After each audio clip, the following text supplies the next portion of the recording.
For years ago, my family erased me from their lives like I had never existed. No phone calls, no messages, no birthdays, just silence. It all started the night I told my father I was quitting the family construction business. For generations, the men in my family had worked there. My grandfather built it, my father expanded it, and everyone assumed I would eventually take over. But I had a different dream. Cooking. Ever since I was a kid, I loved being in the kitchen. While other kids played outside, I was watching cooking shows and experimenting with recipes. Food was the only thing that made me feel creative, like I was building something meaningful. My father never understood that. To him, cooking wasn't a career. It was an embarrassment. "You want to be a chef," he once said with a laugh. "What are you going to do next? Bake cupcakes for a living." The whole family laughed with him, except me. For years, I tried to make them proud. I worked long hours at the construction company, wearing a suit that never felt like mine. Every day felt heavier than the last, until one night at dinner I finally said it. "I'm leaving the company." The room went silent. My mother looked shocked. My sister stared at me like I had just confessed a crime. My father slowly put his fork down. "You're joking," he said. "I'm opening a restaurant," I told them. That was the moment everything exploded. My father stood up so fast his chair crashed against the floor. "A restaurant," he shouted. "You're throwing away your future to play chef?" "It's not playing," I said. "This is what I want." My sister laughed under her breath. "Wow," she muttered. "He's actually serious." My father looked at me like he didn't recognize me anymore. "If you walk away from this family business," he said slowly, "then you walk away from this family." I thought he was bluffing. Families fight. They say things they don't mean. But the next morning when I came home from work, my key didn't fit the door. My bags were sitting on the porch. No note, no explanation, just a message that was painfully clear. "You're on your own now." Those first 2 years were brutal. I worked in tiny kitchens that barely paid enough to survive. I burned my hands, ruined dishes, and sometimes slept only a few hours before the next shift. There were nights I sat alone wondering if my father had been right. But slowly things started changing.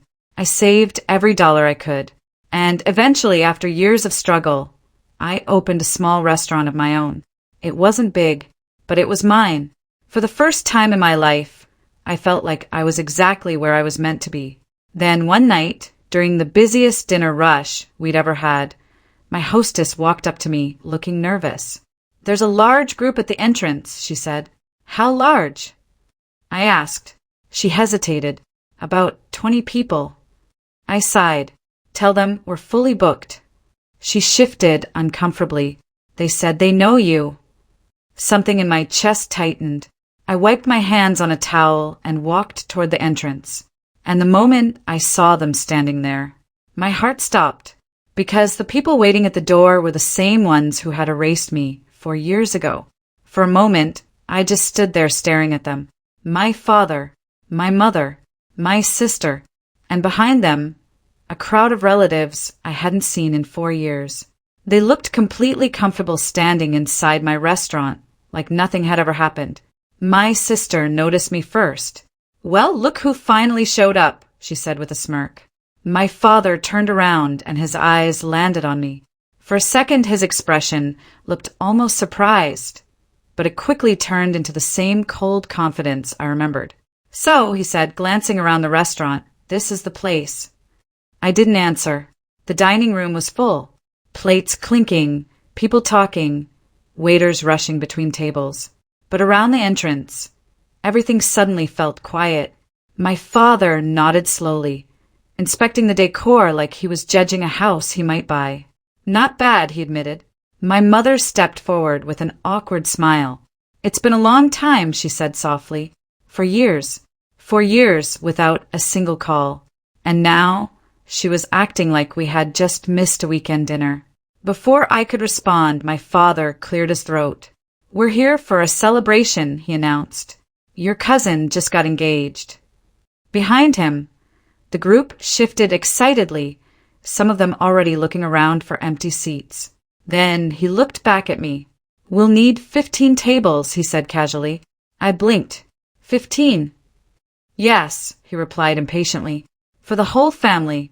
My hostess, Emily, stood nearby holding the reservation list. Her eyes were wide as she looked at me, waiting for instructions. I glanced around the packed dining room. Every table was filled. The waiting list was already long. "I'm sorry," I said calmly. "We're fully booked tonight." My sister laughed. "Oh, come on," she said. "Stop pretending." My father frowned. "What do you mean fully booked? This is your restaurant." "Yes," I said quietly. "Exactly," he replied. "So make room." A few nearby customers had started watching the scene.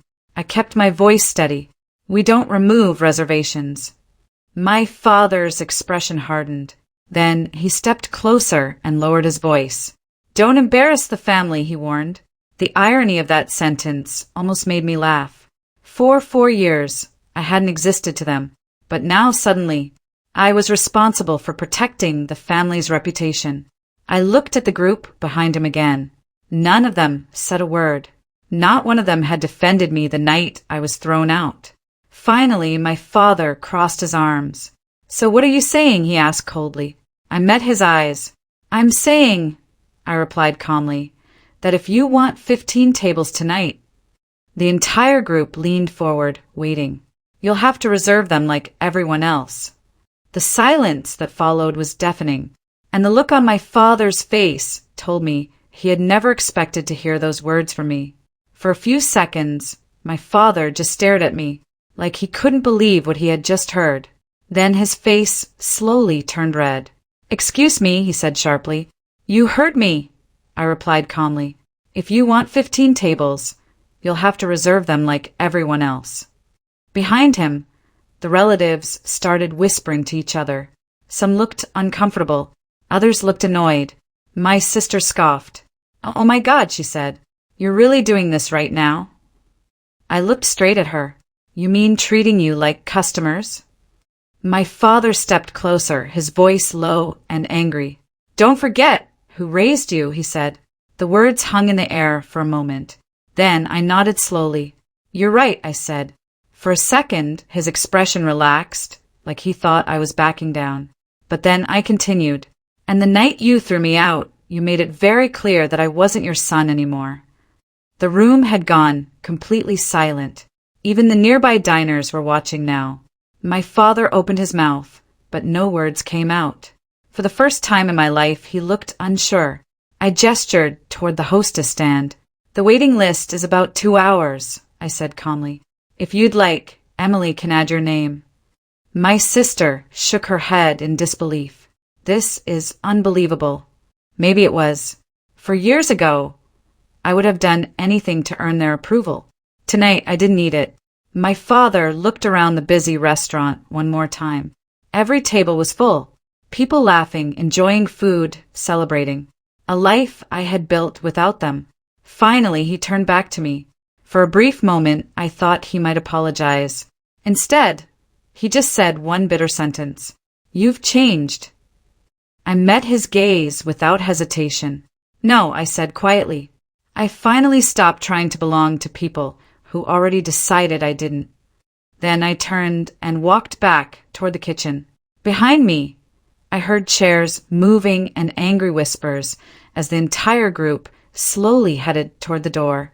And when the door finally closed behind them, the restaurant returned to its warm, busy noise. But something inside me felt completely different. For the first time in 4 years, I wasn't angry. I was free.